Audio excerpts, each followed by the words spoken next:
honor to introduce to some and to present to others a woman of God who is well known across the nation and who has a phenomenal gift to preach and to teach the gospel of Jesus Christ. And so we look at this text here tonight, and we look at this woman by the name of Hannah, because we look at Hannah and she deals with one struggle of not being able to produce children. Now, many of you all know back in these biblical times, especially in the time where Hannah was, she was in a time where women were shown as a gift to their husbands as being able to produce children. And if you could not produce children, it looked as though you were an outcast or diseased. But even more so, for just a few of you all that like a little teaching, her name meant grace and favor. And how is it now that a woman's name that means grace and favor is not able to produce any children for her husband? And isn't it amazing now that your name can be called one thing, but it doesn't look like you're producing yet what your name is being called? Look at somebody and say, neighbor, don't look at my today and get thrown off. Because if you look at my today, it'll throw you off of where God is about to take me tomorrow. And so now Hannah sits in this place and she judges herself because she says, I can't have any children, but now I have to deal with not only dealing with the emptiness of not being able to produce children, I have a husband that is married to another agitator in my life, a woman by the name of Peninnah. And Peninnah sits here not as loved by Elkanah the husband, but yet she's able to produce more than Hannah. I'm getting ready to say something here, and I just want to make sure for all of the women that are in here. Now, Peninnah sits here able to produce a lot of children. She's making sure that she's able to produce. But now we sit here and we look at Elkanah. He loves Hannah more than he loves Peninnah. But yet Peninnah is the one that's able to produce. Peninnah sits here in a place able to produce, but yet she's jealous of Hannah, which can't produce.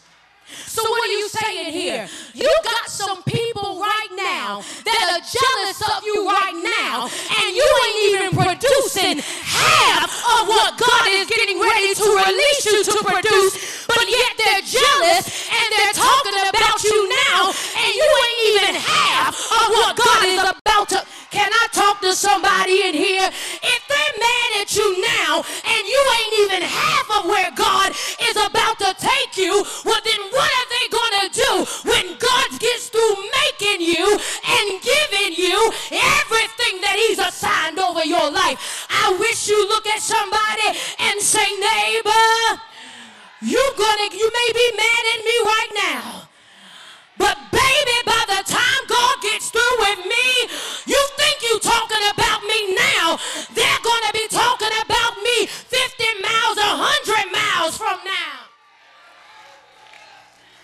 Produce more. But isn't it amazing now, because this is where all of you all can rejoice. You have people that are judging you and talking about you while you're even half of where you're supposed to be. Because what God showed me in this text is this. Some people are qualified to produce more than you, but everybody ain't qualified to produce greatness. So if you judge somebody right now looking at all the production they're able to produce, don't go by that, because God said in this season it ain't quantity, it's quality. Touch your neighbor, say you ain't looking at nobody just of quantity. You're looking at somebody of quality. And can I say this? Quality takes time to be produced. Quality didn't just produce over one night. It's not a one-hit wonder. Tell your neighbor, I got a lot of wonders on the inside of me. But watch this. this. The reason why also she is so agitated, Penina, by Hannah is because when they would go to these particular times of sacrifice at the temple in Shiloh, there was also a feast that took place.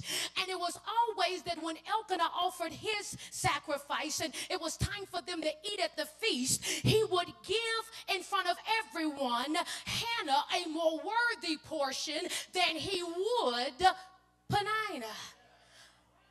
Well, that's your secret to why some people don't like you. Some people are trying to figure out, I'm not half of where God wants me to be, but you don't like me. That's why.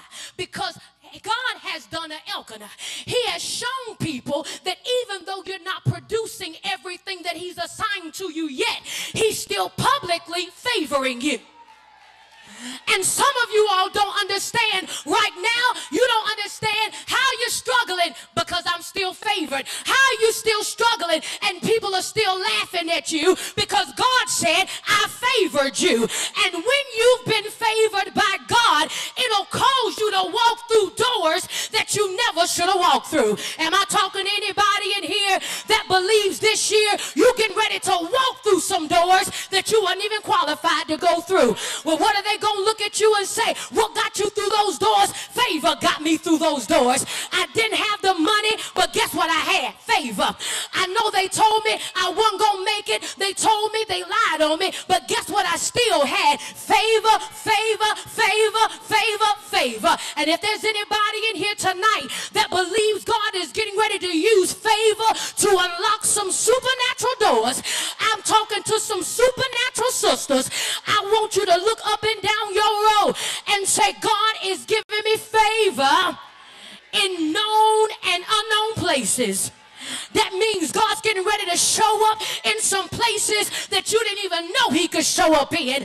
He's getting ready to show up in some places for your family. He's getting ready to show up in some places for your business. He's getting ready to show up in some places supernaturally. And if I got about 10, 15, 30, 100 women all in this place, open up your mouth and say favor.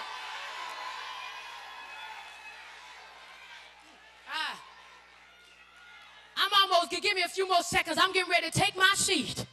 But it sits here and she says, I see that my husband loves me, but I still got the issue of I can't produce what I feel. Because you know, you throw in the towel if you let everybody else talk about your future. You'll throw in the towel if you allow other people to tell you where you're supposed to be. But there's some women in here tonight that still feel, even though I'm in a barren place, there's something that's pulling on the inside of me that's telling me God has more for me to do. You need that pulling, because it's that pulling that's going to keep you getting up in the morning. It's that yearning on the inside of you that's going to keep not allowing you to die soft.